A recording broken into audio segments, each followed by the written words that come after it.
Buenas noches a todos y todas.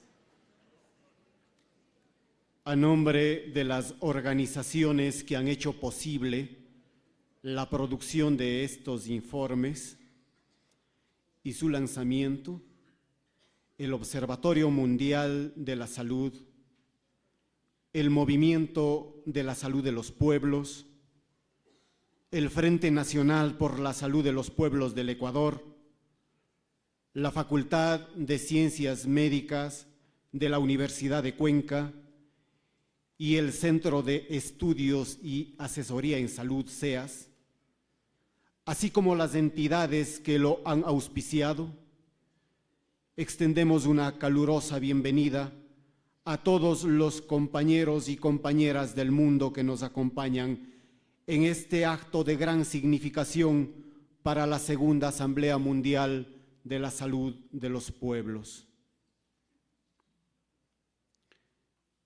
En momentos en que existe una gran disconformidad sobre los informes de salud convencionales, surgen los pueblos con su propia voz para ofrecer estos informes alternativos que presentan evidencias de las profundas heridas y desigualdades que se han desatado en la situación de salud de los pueblos, que enfocan sus raíces y muestran caminos a seguir para construir una acción global en salud hacia un mundo saludable.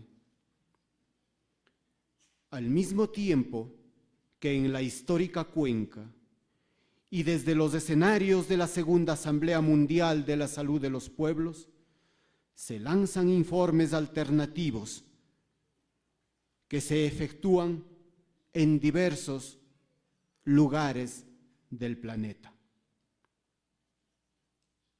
Queremos esta noche saludar a las diversas delegaciones de los diversos países del mundo.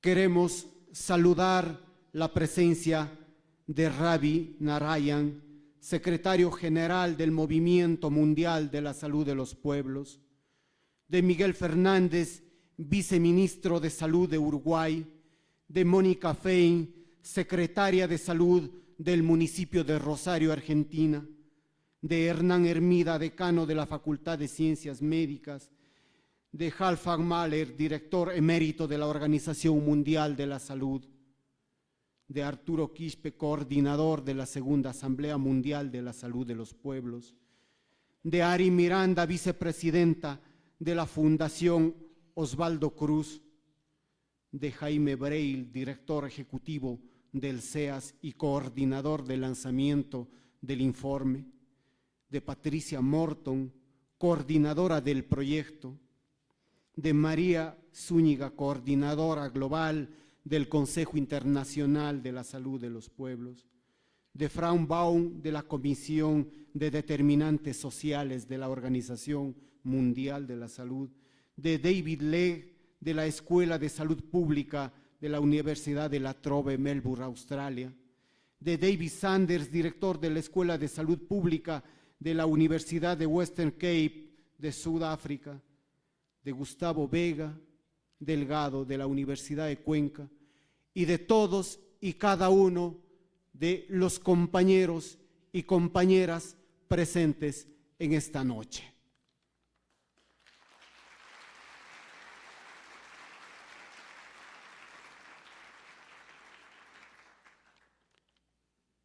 En primer lugar, tendremos las palabras de bienvenida que las hará el señor decano de la Facultad de Ciencias Médicas de la Universidad de Cuenca, doctor Hernán Hermida Córdoba.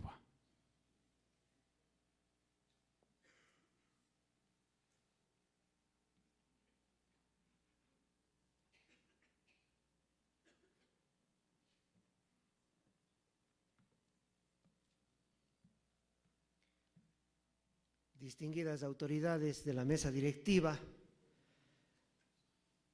distinguidas autoridades del mundo entero, compañeros, líderes, compañeros campesinos, diferentes delegaciones del mundo entero.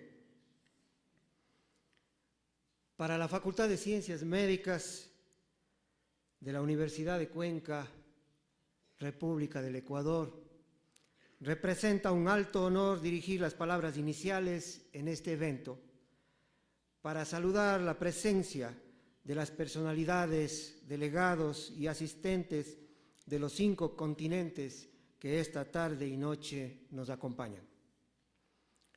Ofrezco la bienvenida a nombre de todas las personas, instituciones y organizaciones que han colaborado para que el lanzamiento de los informes alternativos en salud mundial y latinoamericano salgan a la luz para el conocimiento de todos y todas. Muchos informes sobre salud mundial y latinoamericana existen y muchos más se seguirán escribiendo. Nos preguntaremos entonces cuál es la diferencia del informe que hoy lanzamos y por qué se llama informe alternativo. El conocimiento científico no es un ente aislado de su entorno. Los hechos no son captados nítidamente por una experiencia pura, sino que son modificados por aquello que el paradigma vigente acepta como verdadero. La percepción de las cosas depende, pues, de los factores sociales que determinan cómo las percibimos. Dicho en otras palabras, es la posición ideológica la que nos permite recrear, construir el objeto del conocimiento. Allí radica la diferencia sustancial entre los informes elaborados en el modelo de la vieja epidemiología funcional al sistema neoliberal y los informes alternativos sobre salud, construidos a la luz de una posición crítica contrahegemónica. En los momentos actuales, cuando el neoliberalismo ha globalizado, ha sembrado de hambre, enfermedad y muerte el planeta, cuando los ecosistemas se destruyen y se amenaza incluso la supervivencia de la especie humana, se necesita con urgencia la construcción de un nuevo paradigma, un pensamiento contrahegemónico y la organización de un poder alternativo para la emancipación de los pueblos. Es necesario también demostrar que existen opciones diferentes, más justas, más equitativas, elaboradas al calor de la solidaridad, lejos de la competitividad. Quienes mantenemos una posición antineoliberal, una posición contrahegemónica, no nos conformamos con informes convencionales, con datos estadísticos fríos, indiferentes a la esencia de los problemas sociales. Un informe alternativo de la salud debe buscar más allá de la simple causalidad inmediata de la epidemiología clásica. Debe apuntar más bien hacia los procesos generativos o relaciones determinantes de las condiciones sanitarias de los pueblos. Este es el punto que provoca escalofríos a los grupos de poder, a los monopolios y a las entidades financieras mundiales. Porque un pueblo que entiende la causa última de su sufrimiento es un pueblo que se organiza y lucha. Es, por tanto, un pueblo que se libera.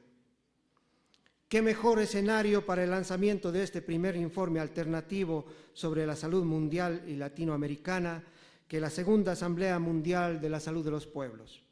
El evento de esta noche se inscribe como uno de los eventos paralelos de mayor trascendencia por sus implicaciones sociales y políticas. Como educadores en ciencias de la salud, estamos experimentando la gran alegría de saber que coincidimos en el concepto de la salud como un derecho, como una obligación de los estados y no como una mercancía que deba comprarse. Nos satisface compartir junto con líderes populares, autoridades y académicos del mundo entero una visión de un mundo mejor, de un medio ambiente saludable en donde florezcan la salud y la vida en un clima de armonía y paz. Muchas gracias.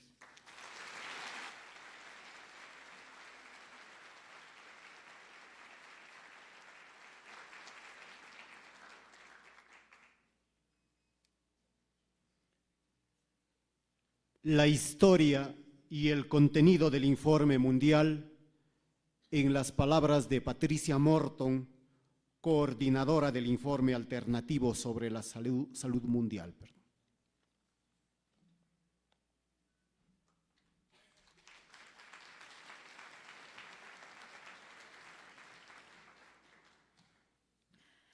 Estoy muy feliz que la gente de Latinoamérica tome las cosas en sus propias manos, como empezar este lanzamiento.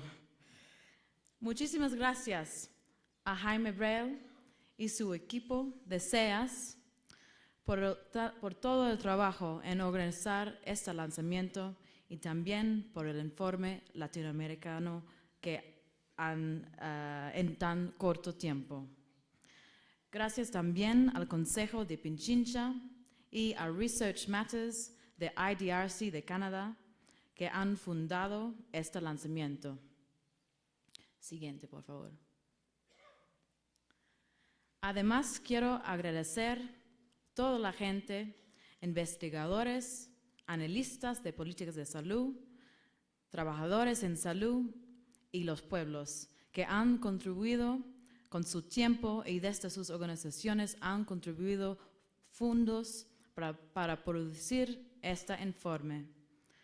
Un agradecimiento especial a Ravi Narayan y a la secretaria del Movimiento de Salud de los Pueblos, a María y Arturo y la secretaria de la Asamblea, y a Antoinette Natuli y la secretaria de Global Equity Gauge Alliance y a MedAct. Yo soy una latino-australiana. En otras palabras, nací en Australia, de padre inglés y de madre peruana.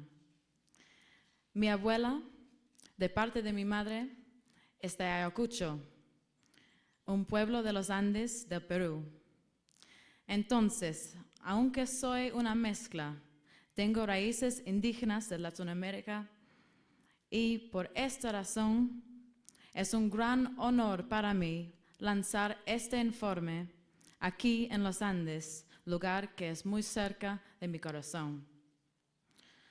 Pero tendré que disculparme muy profundamente porque mi español no es lo suficiente para hacer largas presentaciones en español y voy a seguirlo en inglés.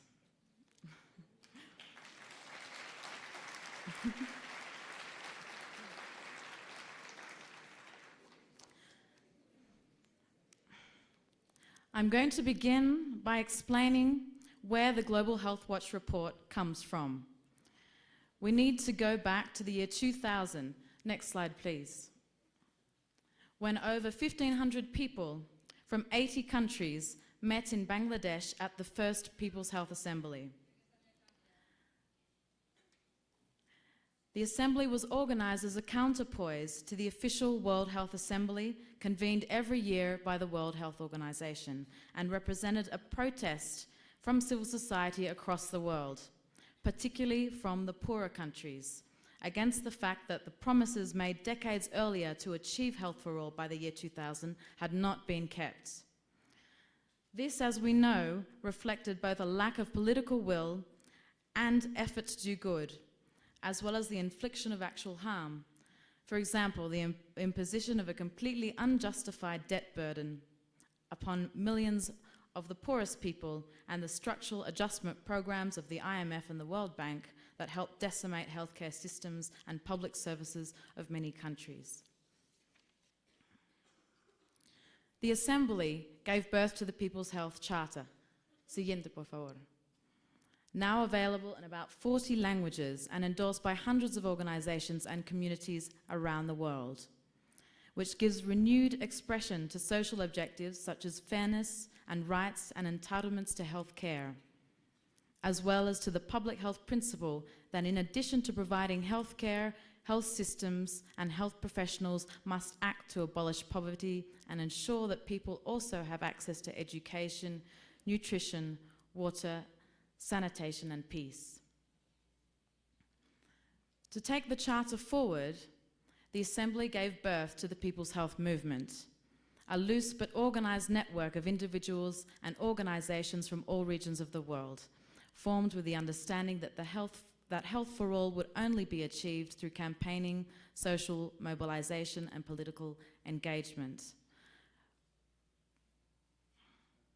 There is nothing particularly radical about this or alien in the history of health improvement. The PHM keeps good company with many great thinkers, not to mention the conceptual framework for explaining child health and malnutrition developed by UNICEF. Próximo, por favor. The Global Equity Gauge Alliance, a network of projects to reduce health inequities, funded mainly by the Rockefeller Foundation and the Swedish Development Agency, is based on an explicit three-pillar framework consisting of research and monitoring, advocacy, and community engagement, community empowerment. The premise is that this three-pronged approach that embraces the science, sociology, and politics, and the involvement of academics, health practitioners, parliamentarians, journalists, and civil society is required to achieve effective, long-lasting, and sustainable improvements in health and equity. The Global Health Watch encapsulates various elements of this three-pillar approach. The Global Health Watch is being launched today because nearly 2,000 people from different countries, religions, and backgrounds have gathered here for the Second People's Health Assembly, reaffirming today, as it was 5 years ago, the need for a PHM. Earlier today, this presentation was delivered at the prestigious Royal Society for the Arts in London. They were shown the following slides to evoke the energy and the spirit of the Assembly and to conjure up some images of the ongoing struggle for health that many of us here are engaged in. The 21-year-long international campaign for justice in Bhopal, where a Union Carbide factory killed and maimed thousands of families. The struggle of Indigenous people to hold on to lands and livelihoods. Or the street protests in Cochabamba, in Bolivia, to halt a corrupt water privatization deal that would deny access to water to the poorest while virtually guaranteeing a profit for the corporate sector. The work of Indian doctors who helped pioneer the concept of the people's health tribunals, whereby ordinary citizens, many poor and literate, were trained to record the denial of healthcare or abusive behavior by health workers, and were then supported to present these in open public hearings in the presence of healthcare providers and adjudicators as a mechanism by which poor communities could assert their entitlements to healthcare. Or the inspiring example of treatment activists in Africa who stood up to the might of Big Pharma, and in different governments who demanded that African people with AIDS be treated with dignity and be granted the rights that are theirs. Today, nurses and doctors working on poor pay in difficult conditions with inadequate equipment are struggling to provide that treatment, whilst facing other massive unmet essential healthcare needs.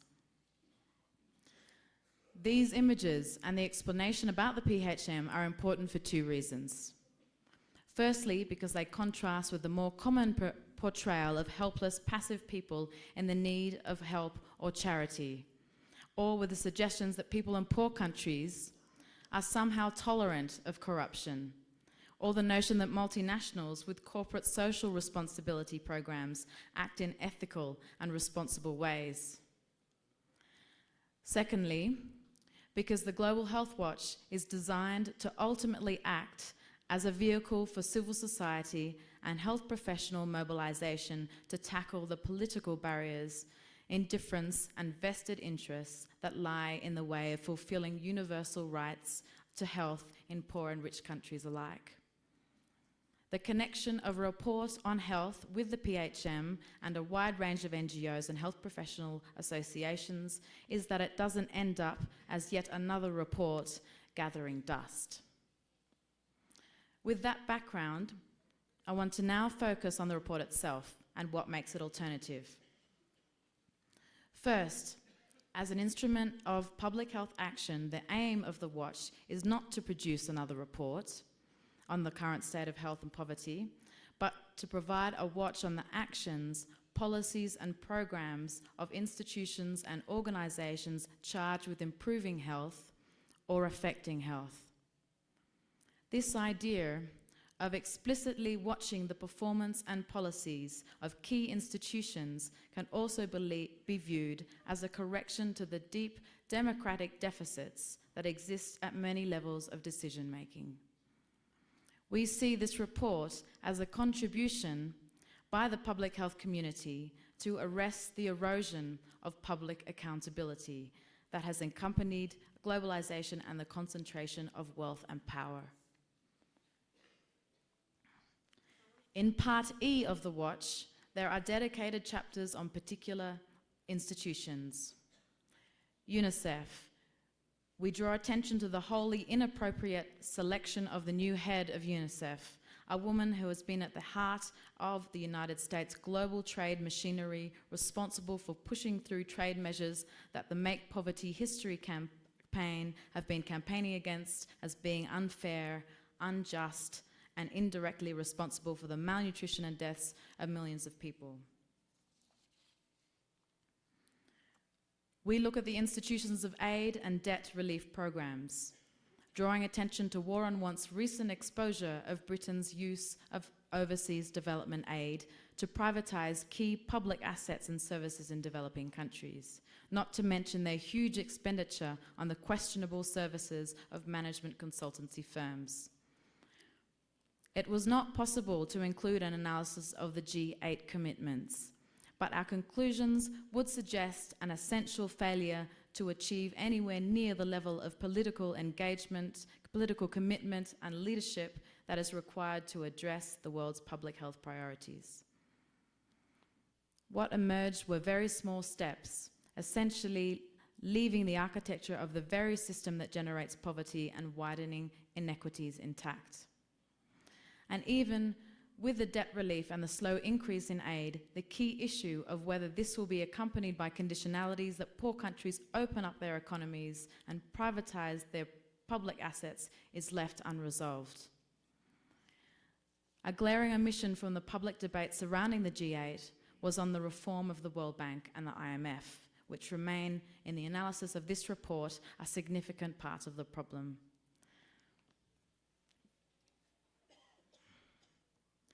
The Watch aims to explain what these problems are and to encourage the global health professional community to lend its weight for a reform in the very way the world economy is controlled and governed. Underpinning this aim is a particular human rights perspective. We should be reminded that people do not just have a right to an adequate standard of living and medical care, but they also have a right to live in a social and international order in which the rights to medical care, food, and housing can be realized. To achieve this, we need to shift the current human rights discourse away from its focus on the obligations and responsibilities of national governments towards its own citizens, towards, firstly, the transnational obligations and responsibilities of governments to avoid doing harm to the citizens of other countries, and secondly, the obligations and responsibilities of non-government actors. A key chapter in the report is dedicated to a discussion of the WHO, the World Health Organization. At the moment, the WHO is insufficiently resourced, inadequately empowered, and handicapped by serious internal management problems that result in it failing to fulfill its mandate. For the US government, this would be a cue to downsize WHO. We are challenging WHO to open a wide-ranging debate on its own future and calling for a campaign towards a more effective, efficient, and equity-oriented WHO. We need, for example, a WHO that can challenge and, where necessary, block trade and economic agreements that threaten to harm health and human rights. WHO, ministries of health, NGOs and academics across the world are acutely aware of the huge effects of trade-related impacts on health, and we therefore, as a starting point, call upon the WHO to convene a delegation of public health and trade experts to attend the trade talks in Hong Kong this year, mandated with the role of providing public health advice to ministries of trade and finance who will be there. However, this simple but important request is unlikely to happen. At the most recent executive board meeting of WHO, a mild resolution put forward by developing countries requesting WHO to conduct a more active analysis on the impact of trade on health was essentially blocked by the US. We also challenge the international health community to address the lack of coherent global health governance. The proliferation of public-private initiatives, vertical programs, and the insidious influence of the World Bank have resulted in WHO and ministries of health having to operate in an uncoordinated policy circus of multiple actors and vested interests. Another theme which emerges from the Watch, absent from virtually all the discussions on the G8, is the unhealthy growth of the global corporate sector, their influence on governments, global institutions, and other key decision-making fora, and the lack of democratic control or oversight over their actions and power. In many ways and instances, we describe the health-harming effects of an inadequately regulated corporate sector operating in an environment with fewer and fewer democratic controls.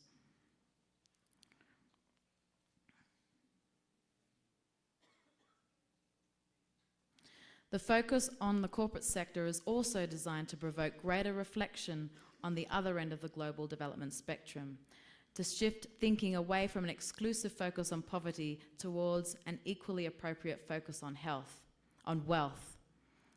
One of the demands we make in this report, which was absent from the debates in the accompanied G8, is for the establishment of an international tax framework to recover the conservatively estimated 255 billion American dollars that is lost annually through tax avoidance, made easier by successive reforms to deregulate the financial sector.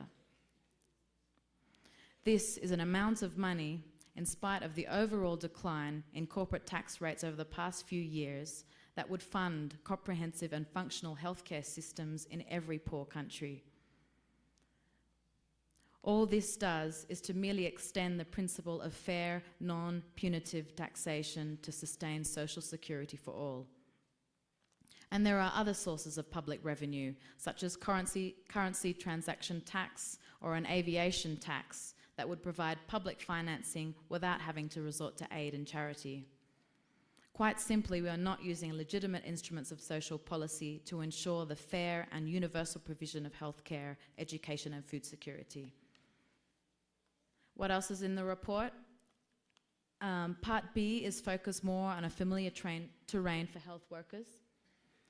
Of particular importance is the chapter on health systems, which sets a very different agenda from what is being witnessed internationally at the moment, where the emphasis is on centralized, top-down health programs, usually focused on one or two diseases or on particular selected interventions. The report describes how ministries of health are increasingly operating in a policy circus, being pulled in 100 different directions by different programs, donors and agencies, undermining coherent and integrated healthcare systems development.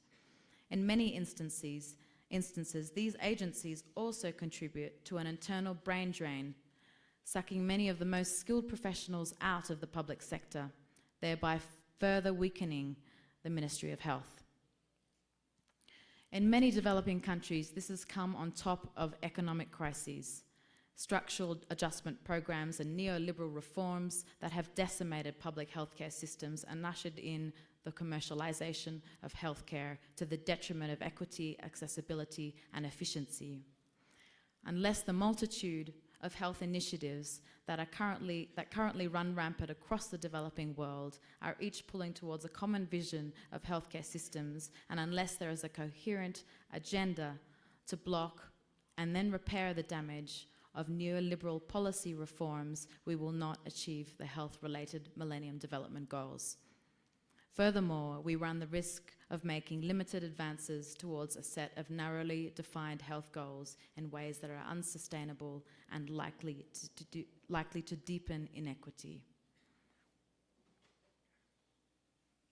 We have therefore called for a 10-point agenda for the repair and the development of healthcare systems, which applies both to developing and to developed countries alike.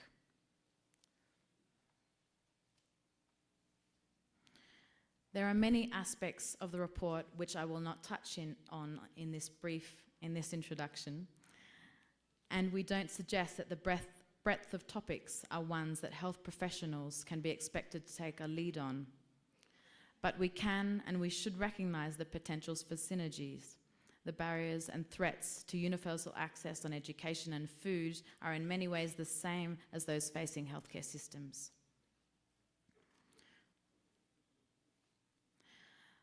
That is, in a nutshell, is the Global Health Watch. Now what? We have done the easy bit, publish a document. Without the mobilization of the broader health community around the world, without your work, this report is just a book.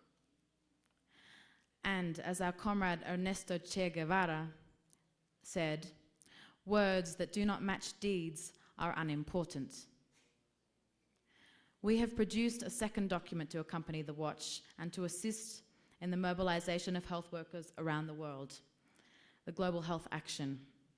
This outlines strategies for action that all health workers can take up. I hope that this document is a useful contribution to the very important work of this assembly. And now, I ask you all to help me end this presentation. Salud para todos, ahora.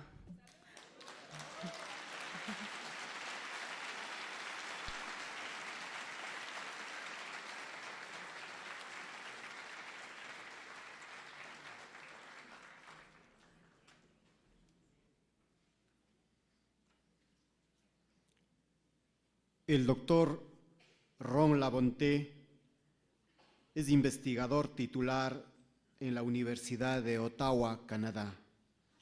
Nos va a compartir algunas reflexiones en torno a globalización y salud, un capítulo del Informe Mundial de Salud.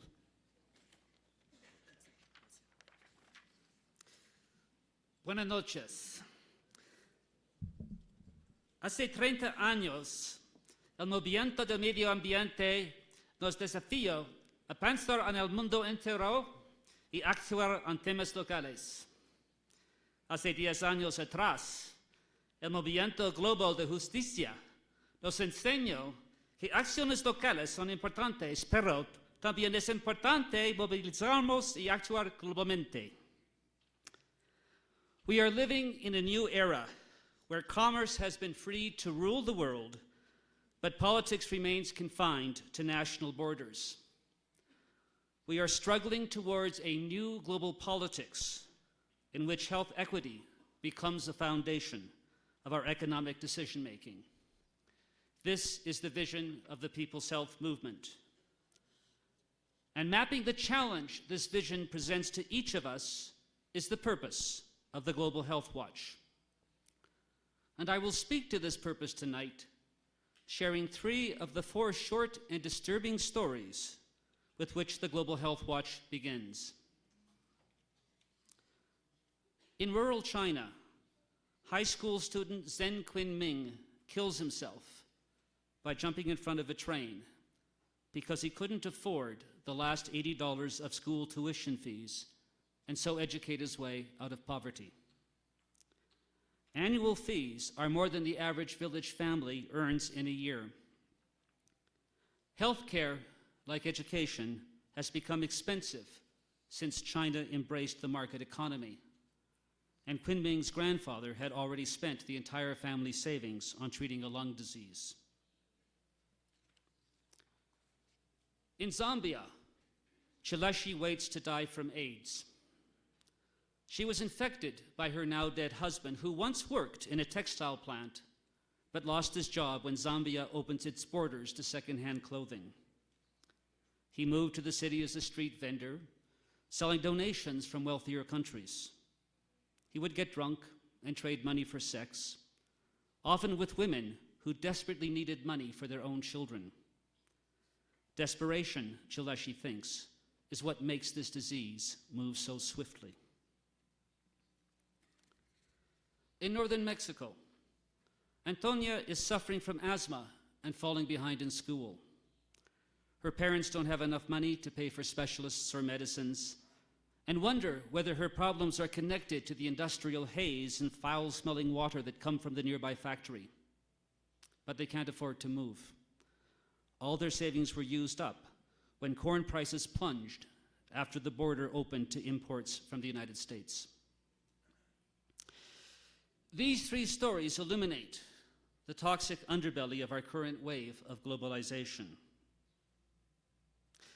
We know that modern globalization brings many health benefits: the more rapid diffusion of health technologies, a digitally linked, if still divided world, creating a greater sense of connectedness.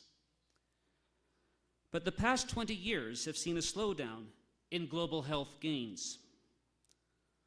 Those in wealthy countries can now expect to live to 80. Those in poor countries will frequently be dead before 45. This reversal has many causes, but one trumps all, as we've heard endlessly during this assembly: the dominance of neoliberalism and its four gospels of privatization, deregulation, open borders, and minimal state. Its champions argue that these policies are necessary to create economic growth, and growth is good because it creates wealth. Wealth reduces poverty and provides money that can be taxed for investing in health and education. Healthier, smarter people lead to more economic growth. But this story hides more than it reveals. Consider China. Once an egalitarian nation and the health world's envy for its low-cost, barefoot public health system, it is now one of the world's most unequal countries, with an increasingly privatized health system that plunged 27 million people into medical poverty in 1998. These market reforms are why Kunming last year chose a premature and preventable death.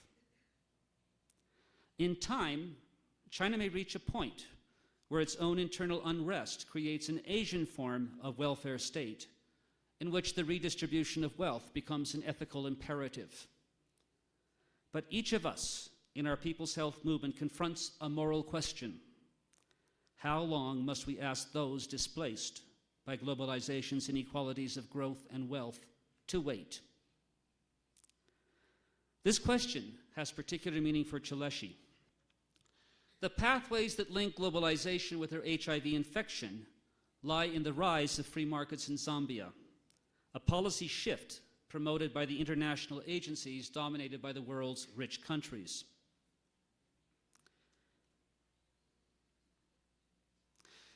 In 1992, as part of structural adjustment, Zambia opened its borders to textile imports that included secondhand clothing. Its domestic manufacturers, inefficient by wealthier nations' standards, could not compete. And within 8 years, 132 of 140 textile mills closed and 30,000 jobs disappeared.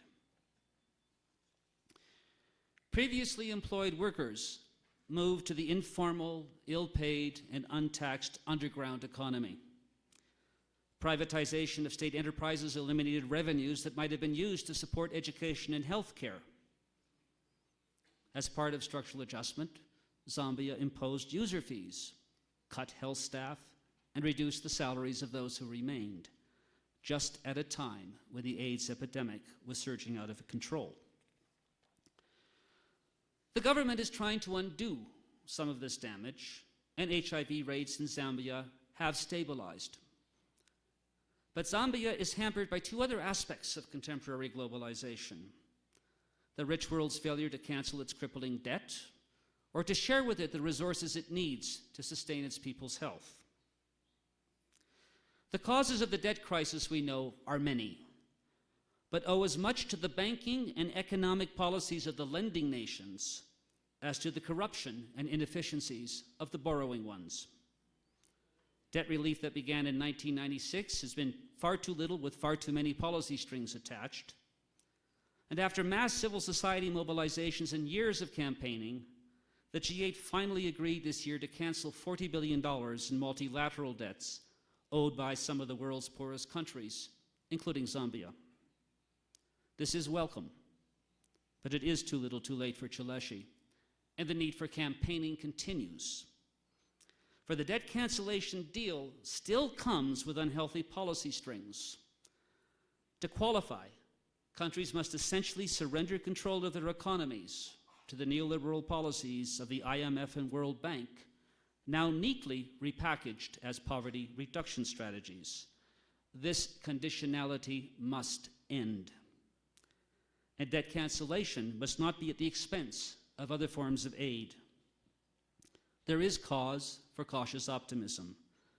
The European Union has committed to reach the UN aid target of 0.7% of gross national income by 2015, and the G8 has promised to double aid to Africa by 2010. What we must do is ensure that rich country aid promises are kept, that debt cancellation is not counted as part of aid, that aid is viewed not as intermittent charity, but as a human rights obligation, and most importantly, that the global aid system is overhauled so that the money actually goes to those goods and services that provide those most marginalized in today's globalization with the capacities to act with independence, self-sufficiency, and dignity. Independence and dignity require more than your resources. They also need us to right the wrongs in our global trading system that imperils Antonia and her father Miguel. Their story begins a century ago with Mexican land reforms that created plots big enough to feed a family and sell to local markets, but never intended to compete with modern corporate farming practices. In the run-up to the North American Free Trade Agreement, the Mexican government ended its subsidies to small-scale producers like Miguel. When NAFTA opened the border, US corn, so heavily subsidized it sells for less than its production costs, swamped the Mexican market. Mexican corn production stagnated. Prices declined. Small farmers became poorer. Infant mortality rates of the poor increased, and wage inequalities became the worst in Latin America. But let us return to Antonia. Her worsening asthma is unlikely to be treated because Mexico's fragmented health system, while now improving, still leaves half its population without access to insured services. Her asthma almost certainly results from exposure to air pollution from the nearby free trade maquiladora. As the cost of pollution and health and safety standards rose in the United States, and with NAFTA opening the border, many of the most hazardous and polluting links in the industrial production chain moved to these maquiladoras. Antonia's and Miguel's story relates to the unfairness of the growing number of regional and world trade agreements. The key problem with such agreements is a simple one. Equal rules for unequal players will only and ever produce unequal results. A fair trading system is one that handicaps the rich while discriminating in favor of the poor. That was actually the principle that guided world trade before the World Trade Organization. It is a principle that needs to be reinstated. And a fair trading system is one where liberalization is only one of many means to health and development and is never an end in itself. Whenever there is a conflict between the two, health and human rights trumps trade. The world's nations already agree to this under international law, but we haven't agreed on how to punish ourselves when we break it. These three stories are not the light stuff of a celebratory launch of our new Global Health Watch initiative, but it would dishonor our growing movement to ignore the stories of those whose lives are the very reason we gather here tonight. Even more dishonorable would be our failure to act on the knowledge of what can be done to transform these stories from despair to hope to change. For we have that knowledge. And we have well-developed policy alternatives, many of which are discussed in the Global Health Watch. Patricia has already mentioned some of these, but they're important enough to be repeated. Full debt cancellation and increased real aid. New international taxes and an international tax authority for global health distribution. An end to hypocritical rich world trade barriers. The return of corrupt leaders' stolen money, often stashed in first world banks, to the peoples of poor countries paying for its theft. Enforcement of the UN Convention on Corruption, which would reduce the briberies and kickbacks by multinational companies that fuel corruption and create unhealthy workplaces and environments.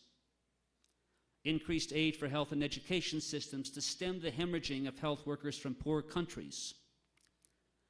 And an international treaty on trade in small arms, the real weapons of mass destruction in much of the poor world.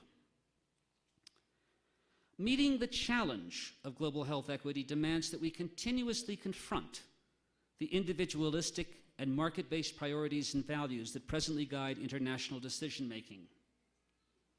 We must become outspoken advocates of a new social imaginary, one in which we see each other not as consumers in a corporate world order, but as neighbors, colleagues, parents, artists, interdependently linked on an increasingly fragile space we call Earth. Y esta esperanza de todos nosotros que han trabajado en crear y lanzar el Informe Global de la Salud, que este es una herramienta más útil para obtener un futuro más saludable e equitativo. Muchas gracias.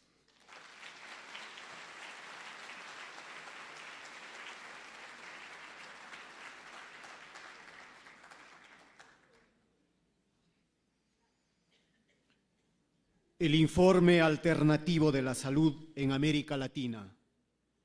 En las palabras del doctor Jaime Breil, director ejecutivo del Centro de Estudio y Asesoría en Salud, CEAS, de Quito, Ecuador.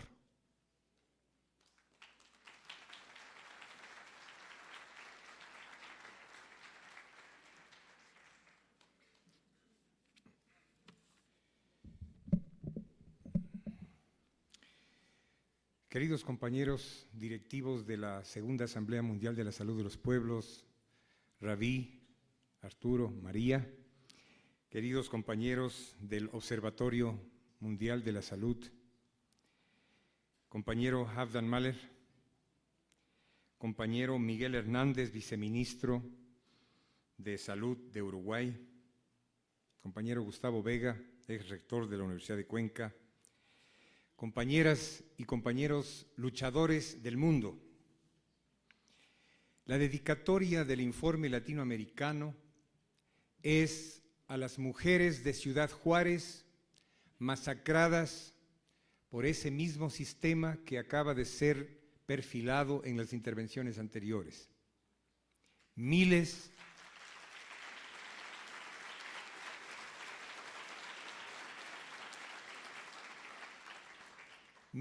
de trabajadores, miles de mujeres, miles de niños, muchas comunidades a lo largo y ancho de este mundo, dominado por fuerzas estructuralmente hechas para la enfermedad y la muerte, constituyen la voz, la atracción hacia una ética de la investigación y de la ciencia, la responsabilidad de trabajar con seriedad cuando se hace investigación en función de una verdadera salud. En los años 70, un grupo de latinoamericanos de varias generaciones que soñamos con una nueva salud pública, sembramos aquí mismo, en esta hermosa cuenca, las primeras semillas de lo que en 1985 se convertiría en Ouro Preto, Brasil, en el movimiento latinoamericano de la salud colectiva. Ahora, cuando nuevos desafíos activan nuestra lucha, nos sentimos inmensamente felices de observar cómo desde todos los puntos de la tierra vuelven a resonar aquí en Cuenca las voces de pueblos hermanos que reafirman con su presencia en esta gran asamblea la voluntad definitiva y radical de construir un mundo distinto para que la justicia por fin florezca en 1000 formas de salud.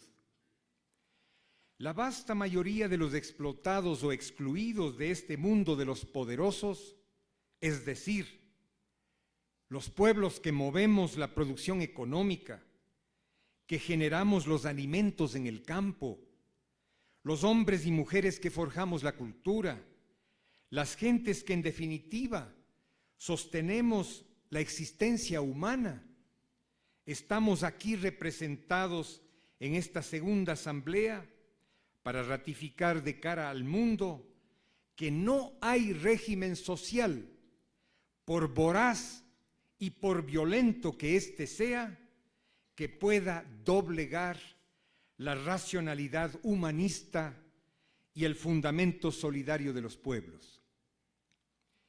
Venimos a poner al descubierto todas las mentiras y complicidades de las que están hechos los sistemas de salud del mundo. Buscamos fortalecer y organizar mejor nuestra lucha en defensa de la vida.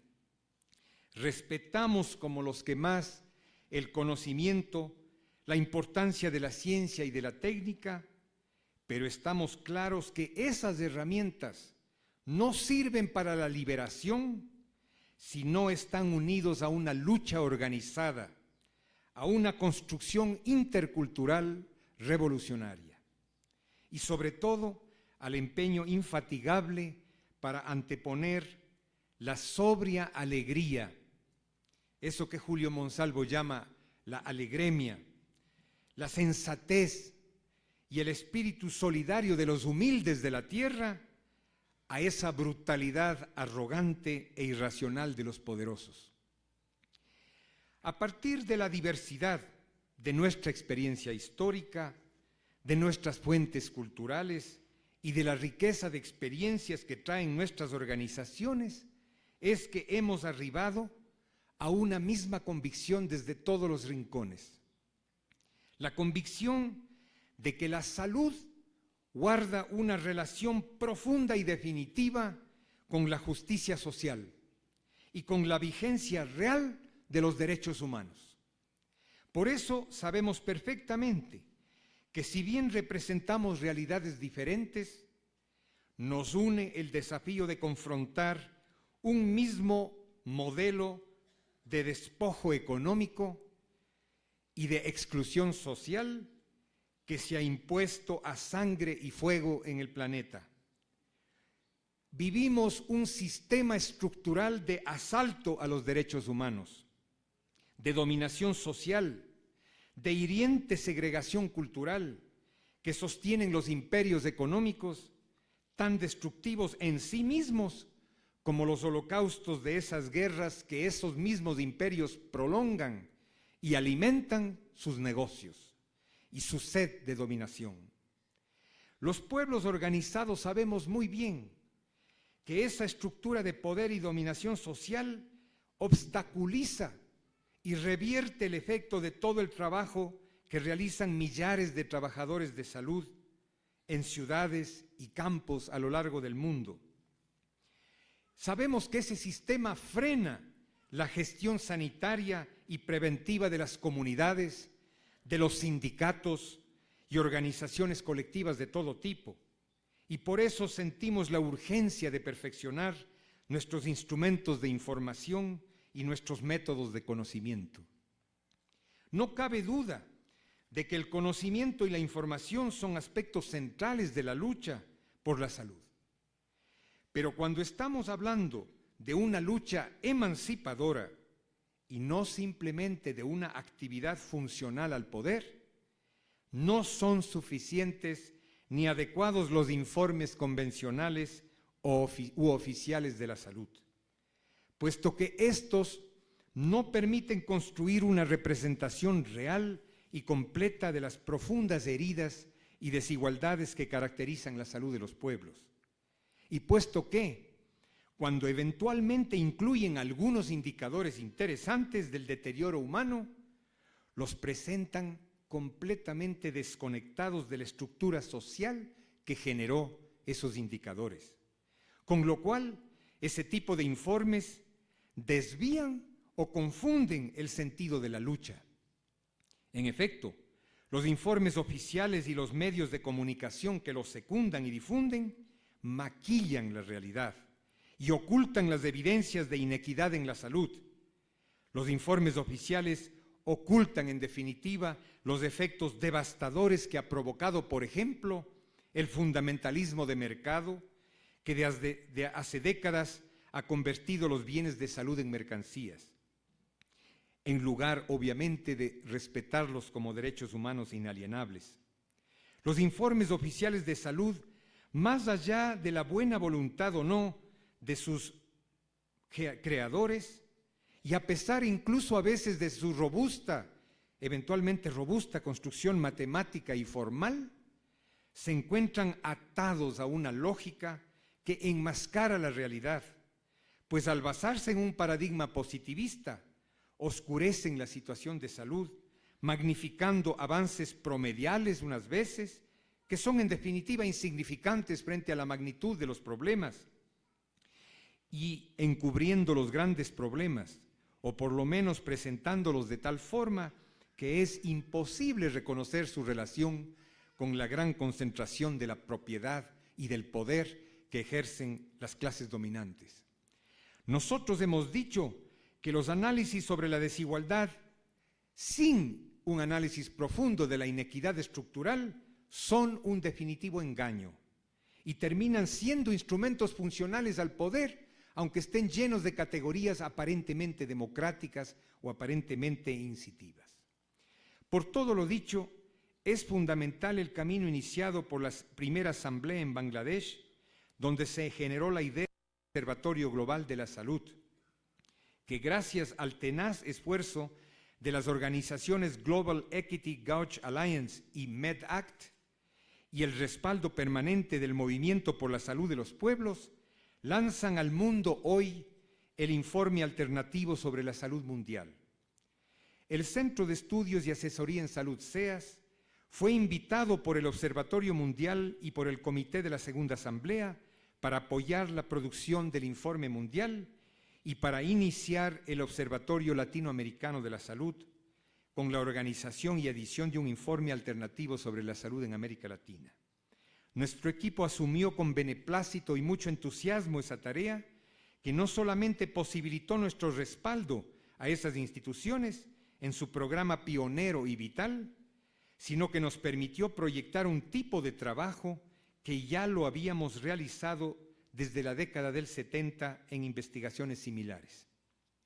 El informe latinoamericano se funda no en el trabajo del CEAS solamente, se funda en el trabajo de muchas organizaciones y autores de América Latina que han contribuido generosamente con su talento y su información para estructurarlo. Pero se funda en todos esos casos en un pensamiento crítico vinculado a las propuestas de lucha de las organizaciones populares de nuestros países.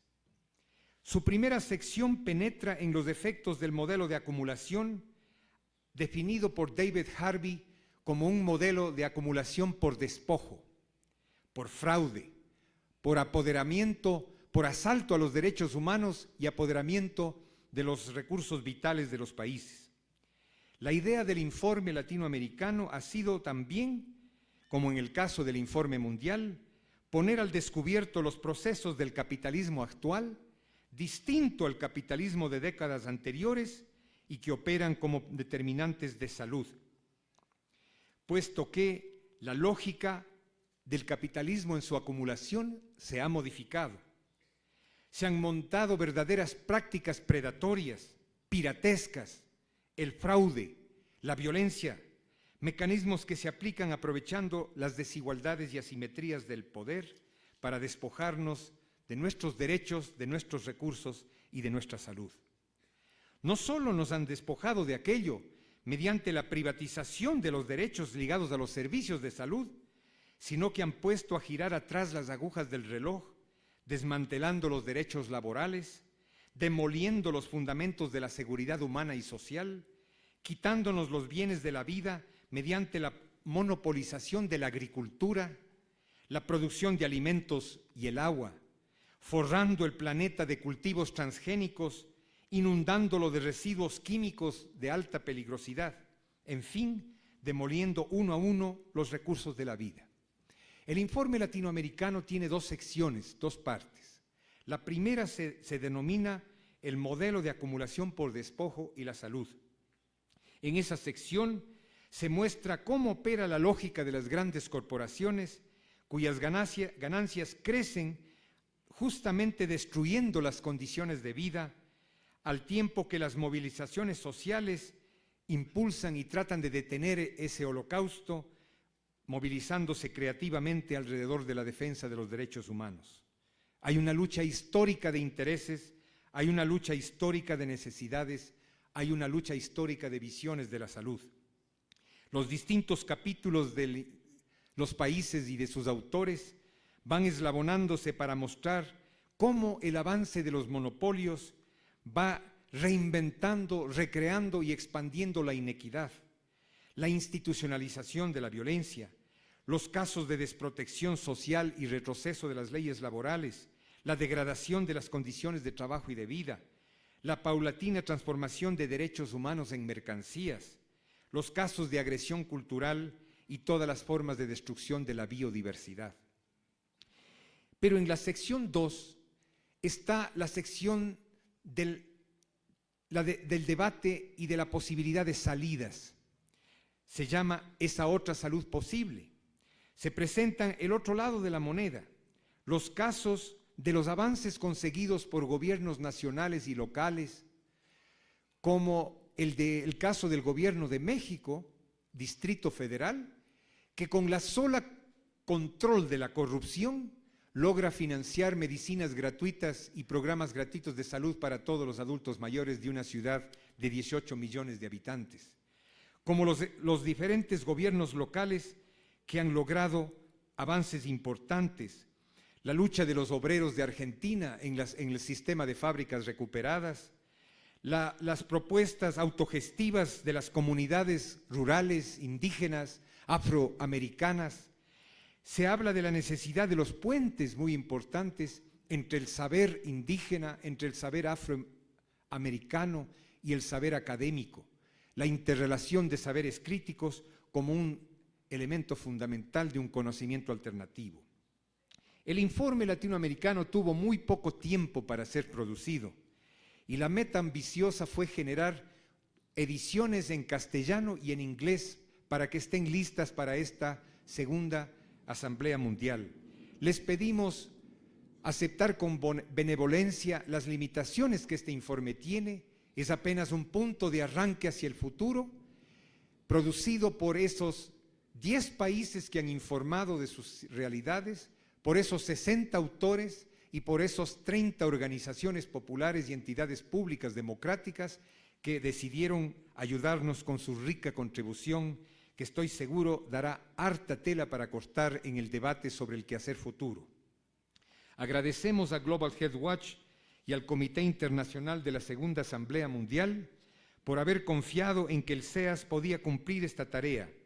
Para nuestro centro asumir el encargo de organizar el Observatorio Latinoamericano ha sido una forma muy gratificante de cumplir nuestros primeros 25 años de lucha. A nombre de todos los compañeros y compañeras del CEAS que están en esta sala, todos ellos, hemos venido todo el CEAS, estamos aquí presentes, que han trabajado para apoyar la tarea fundamental de la Facultad de Ciencias Médicas de Cuenca, sin cuyo entusiasmo, sin cuyo trabajo de largos años y de largo aliento, todo esto que estamos viviendo no habría sido posible, al menos aquí en esta cuenca hermosa que nos cobija en estos días. Agradecemos a ellas por esta oportunidad y a todos aquellos autores y organizaciones que nos permitieron generar este aporte, que aunque es un aporte modesto, es un aporte transparente y frontal frente al enemigo al que nunca le hemos hecho el quite.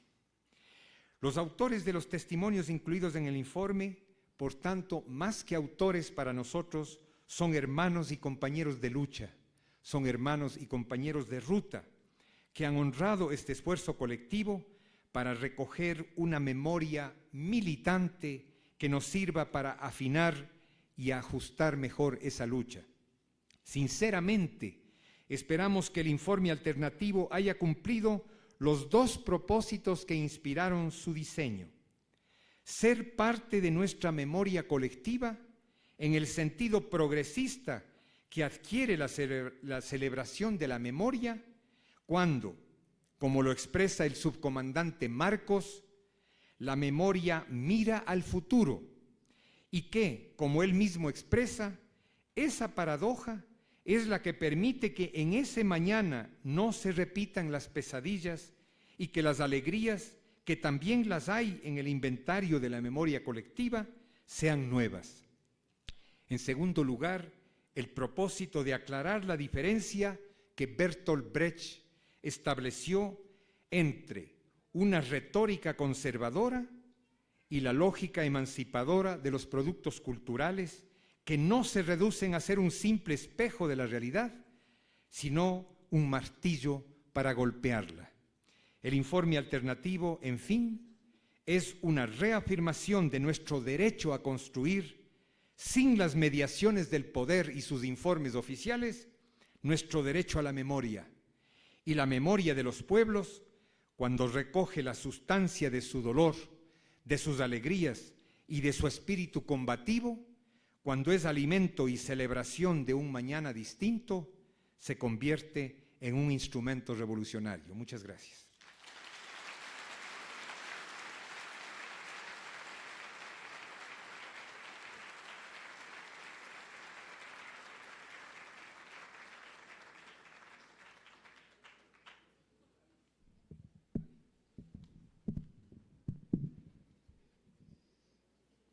Palabras del doctor Miguel Fernández, viceministro de Salud de la República del Uruguay.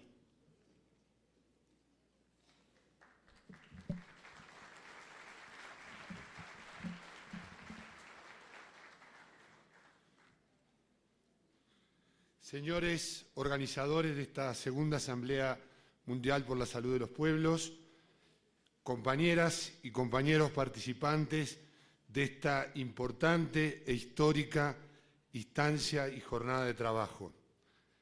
En primer lugar, traigo el saludo militante del gobierno que represento, el gobierno de la República Oriental del Uruguay, un gobierno popular que apenas 100 días está empezando a plantear un camino emancipador, un camino de salida para nuestro pueblo, después de 175 años de gobiernos para minorías. Traigo entonces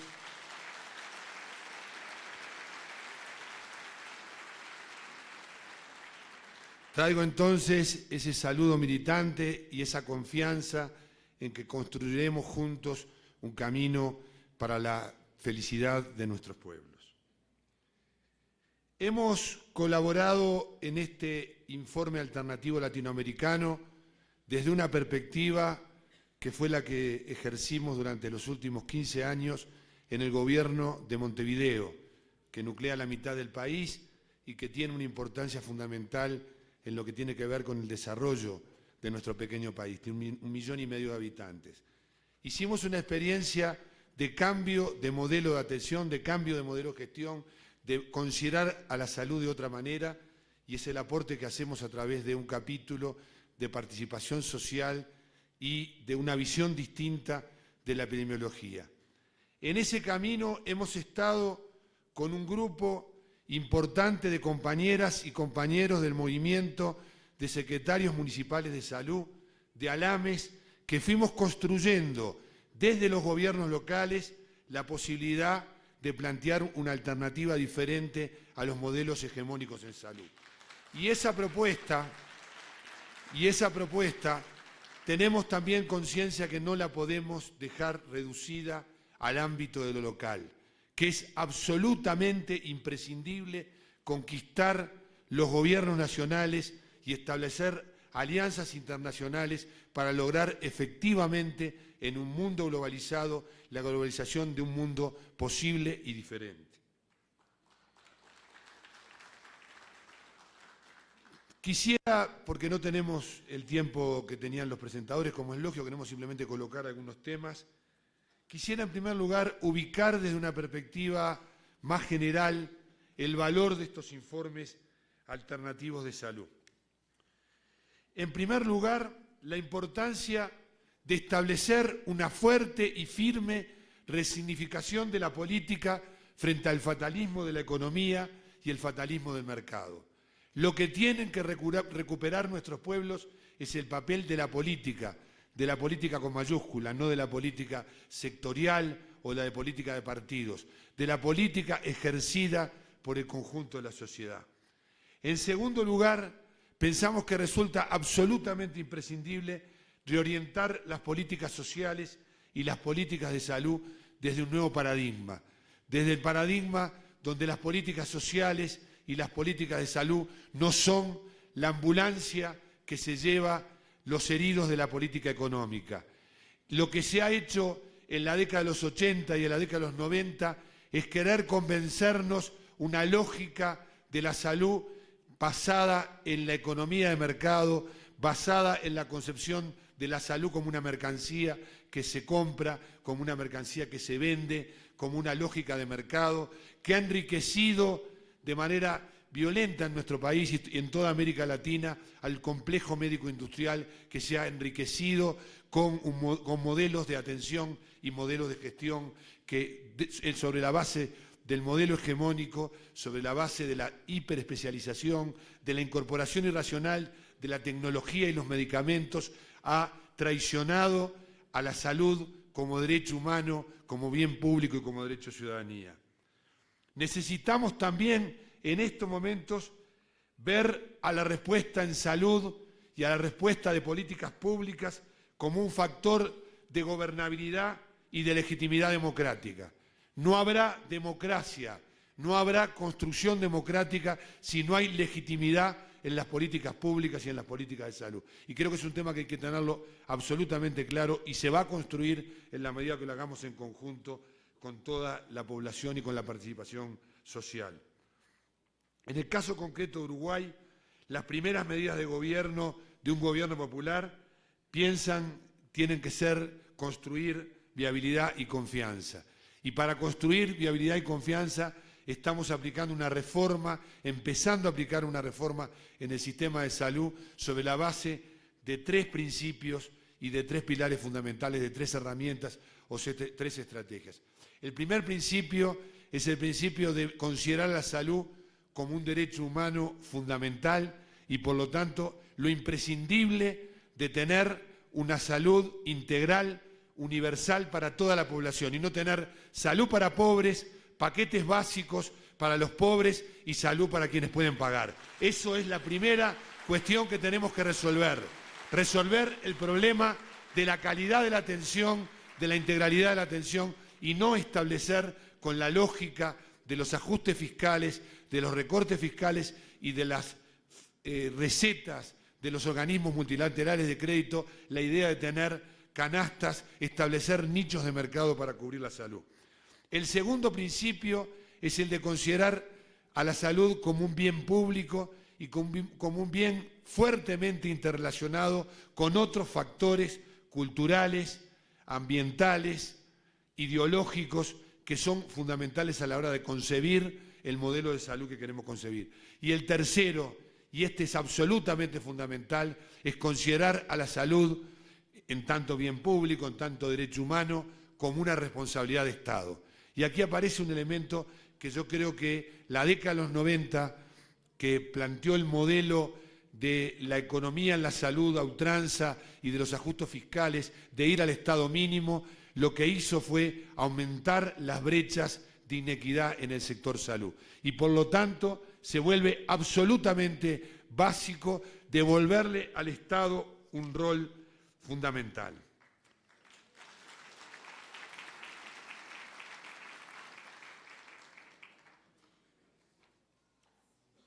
Tenemos un imperativo ético y un imperativo técnico en ir a un cambio de modelo de atención y de gestión, de ir a un modelo basado no solo en una atención primaria no selectiva, en una atención primaria integral, sino un modelo basado en los territorios, un modelo basado en lo local, con fuerte responsabilidad del Estado central, de los Estados centrales, pero con un rol imprescindible de los gobiernos locales y de las comunidades locales en el territorio para llevar adelante dos principios fundamentales de la atención a la salud. El primero, el de considerar al individuo como un todo integral cultural, en su complejidad y en su diversidad. Y el segundo, y este no nos parece nada menor, el de poder intersectar, transversalizar, articular las políticas de salud